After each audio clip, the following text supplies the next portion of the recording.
ہمارے چینل کو سبسکرائب کریں اور نئی اپڈیٹس کے لیے گھنٹی کے بٹن کو ضرور دبائیں۔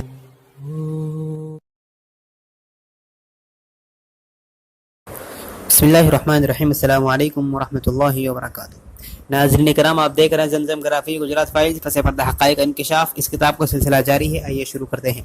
حرین پانڈیا کی تفتیش کے سلسلے میں بہت سے افسر مامور تھے۔ قتل کے چند ہی دنوں میں سی بی آئی نے معاملے کو اپنی تحویل میں لے لیا تھا اور پروٹوکول کے مطابق FIR تیار کر کے گجرات پولیس سے دستخط کروا لیے تھے۔ میں نے FIR کا بغور مطالعہ کیا۔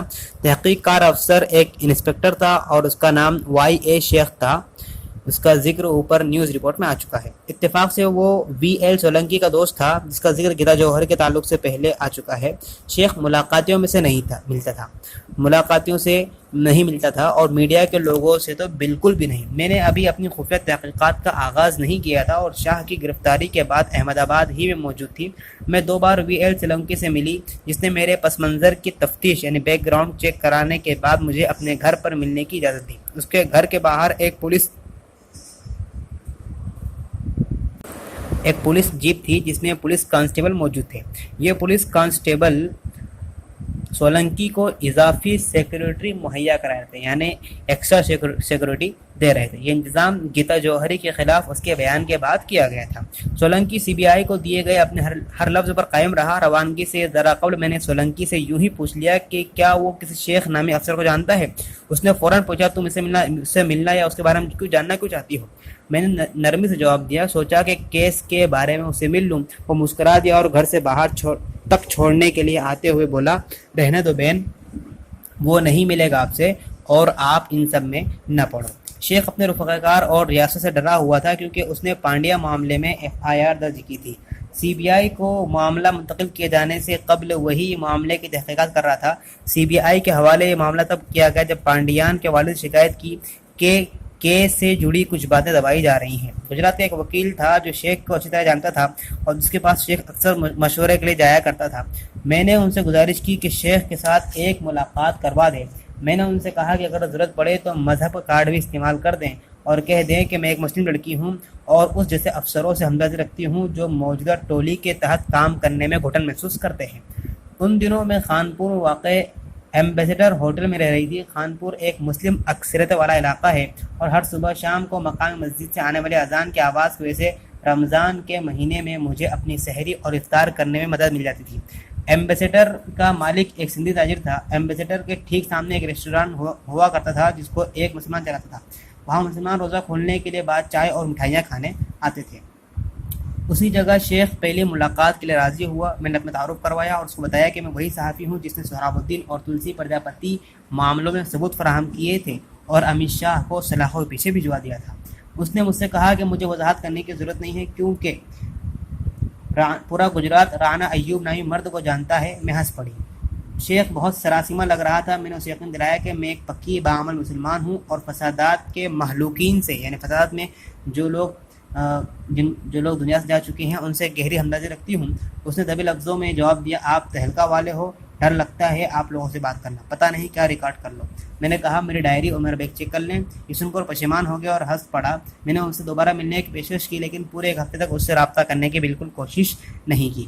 یہ عمل کارگر ثابت ہوا۔ دوسرے ہفتے میں شیخ سے پھر ملی لیکن اس بار اس کا بھروسہ توڑنے کے لیے ایسا کرنے کی وجہ سے میں اندر ٹوٹ گئی تھی۔ احساس پشیمانی سے میرا دم گھٹ رہا تھا۔ وہ جانتا تھا کہ میں کون ہوں۔ میں رانا ایوب صحافی ہوں جسے تمام معلومات پر پردہ راز میں رکھنی ہے، لیکن میرے سامنے ایسا شخص تھا جس کے بارے میں امکان تھا کہ وہ سچائی جانتا ہے۔ پانڈیا کے قتل کو 10 سال ہو گئے تھے، پھر بھی کیس میں کسی پیش رفت کی کوئی امید نظر نہیں آ رہی تھی۔ میں نے سوچا کہ اپنا جاسوسی کیمرہ اپنے ساتھ لے چلتی ہوں اور اس کی گفتگو ریکارڈ کروں گی، لیکن اسے تبھی استعمال کروں گی جب میرے ہاتھ کچھ اور نہیں لگے گا۔ شیخ سے ملاقات کے بعد میں نے ہر ممکن کوشش کی کہ کوئی چھوٹے سے چھوٹا سراغ ہی مل جائے، یہاں تک کہ مفتی سفیان کے گھر بھی گئی لیکن وہ بس پولیس کی تعریف کے پل باندھتے رہتے تھے۔ صاف لگ رہا تھا کہ ان کو خوب اچھی طرح سبق رٹا دیا گیا تھا۔ اگلی بار جب ہم ملے تو شیخ کھل کر بولا، شیخ اس سے پہلے کہ میں آغاز کروں میں تمہیں کچھ بتانا چاہتا ہوں۔ IB کے ذریعے تم پر نگاہ رکھی جا رہی ہے، وہ بھی IB کی اعلیٰ ترین اتھارٹی کے ذریعے۔ سوال، ریاستی IB یا مرکزی IB؟ جواب ریاستی آئی بی، اس نے مجھے بتایا کہ ان کو معلوم ہے کہ تم مجھ سے ملی تھی اور ان لوگوں نے مجھے محتاط رہنے کو کہا ہے، یہ ان کا کام ہے، اس لیے تم سے کہہ رہا ہوں کہ تم بھی محتاط رہو۔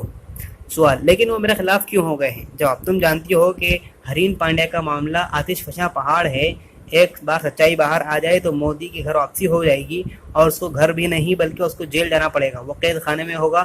دیکھو، ابھی 2 دن نہیں گزرے کہ جاگرتی پانڈیا نے اپیل کی کہ ہرین پانڈیا معاملے میں اعظم خان کے بیان پر غور کیا جائے، اور اس سے پہلے کہ اعظم خان کے بیان پر کچھ ہو پاتا، ادے پور کے اندر اس پر گولی چل گئی۔ چونکہ وہ زندہ بچ گیا اس لیے اس کو دھمکی دی گئی اور اس کے خلاف سیاسی دباؤ بنایا گیا۔ سوال، لیکن میں واقعی سمجھ نہیں پا رہی ہوں کہ آئی بی کو میرے بارے میں کیسے پتہ چلا؟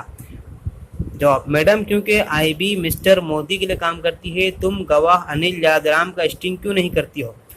سوال، لیکن کیوں؟ وہ کیا بتائے گا؟ جواب، ارے اصل کہانی تو وہی بتائے گا، کس نے پہلے اس سے رابطہ کیا تھا، وہ کیا جانتا تھا اور کیا کہنے کے لیے اسے کہا گیا تھا۔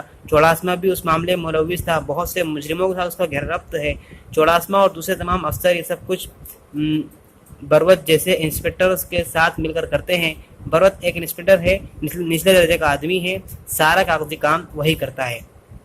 مسٹر پانڈیا کے قتل کے بعد وہ اصغر علی کو پلانٹ کرنا چاہتے تھے، جس کے لیے ایک گواہ کی ضرورت۔ سوال، اصغر کو انہیں قید میں کیوں رکھنا پڑا تھا؟ جواب، ان کو کسی مسلم کرائے کے ٹٹو پر الزام ڈالنا تھا، وہ غیر قانونی طور پر قید میں تھا، وہ اپنے دفاع میں بعد میں کیا کہے گا؟ اور تمہیں اصغر علی کے اقبال جرم کی ضرورت نہیں ہے، اس کو تو بس ثبوت کی ضرورت ہوتی ہے۔ سوال، آپ یہ کہہ رہے ہیں کہ ترون بروچ چوڑاسما اور ونجارا سے ملوث تھے؟ جواب، ہاں۔ کنہیا نے بس اتنا بیان دیا کہ وہ کار میں جا رہا تھا تو اس نے دیکھا کہ ہرین پانڈیا کار میں پڑا ہوا تھا۔ سی بی آئی افسر سشیل گپتا نے گجرات پولیس کی بناوٹی کہانی تصدیق کر دی۔ گپتا نے سی بی آئی سے استعفیٰ دے دیا اور اب سپریم کورٹ میں وکیل ہے۔ وہ ریلائنس کے لیے اجرت پر کام کرتا ہے۔ اسے پوچھو کہ سی بی آئی سے اس نے استعفیٰ کیوں دیا، وہ سپریم کورٹ میں بیٹھتا ہے، اس سے ملو۔ سوال، تو کیا سی بی آئی نے اپنی تحقیقات نہیں کی؟ جواب، اس نے بس لیبا پوتی کی ہے، اس نے گجرات پولیس افسران کے ذریعے دی گئی پوری تھیوری کو جوں کا تو مان لیا ہے۔ سوال، کیا ایک سیاسی قتل ہے؟ جواب، سب ملوث تھے، یہ تو اڈوانی تھا جس کی وجہ سے اس معاملے کو سی بی آئی کے حوالے کر دیا گیا، کیونکہ وہ نریندر مودی کا گرو تھا، تو یہ سب اس کا نام صاف کرنے کے لیے کیا گیا۔ میرا مطلب ہے کہ لوگ مقامی پولیس کی کہانی پر اعتبار نہیں کریں گے لیکن سی بی آئی کی کہانی پر تو اعتبار کر ہی لیں گے نا۔ مفتی بہت بعد میں فرار ہوا۔ سوال، اس میں رول کس کا تھا، بروت کا یا ونجارا کا؟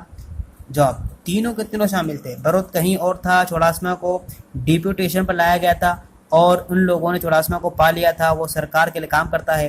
اس انکاؤنٹر سے پوربندر کا تار جڑا ہوا ہے، یہ ایک اندھا کیس ہے، انہوں نے بس اصغر علی اور گواہ کو فٹ کر دیا ہے۔